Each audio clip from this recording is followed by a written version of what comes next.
Hey là, this is Luca from channel Dolce Vita, Everyday Italian, 100 useful Italian expressions. So today we're going to learn something which is useful when you're having a conversation with somebody and you agree on something.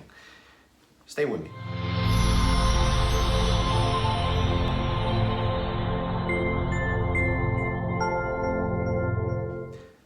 Imagine that you want to tell the other person that they are right. So in English you would say, you are absolutely right.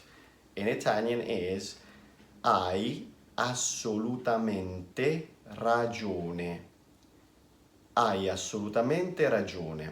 That is it in the case of a singular sentence. If the sentence is in the plural, then you would say avete, you guys, you plural.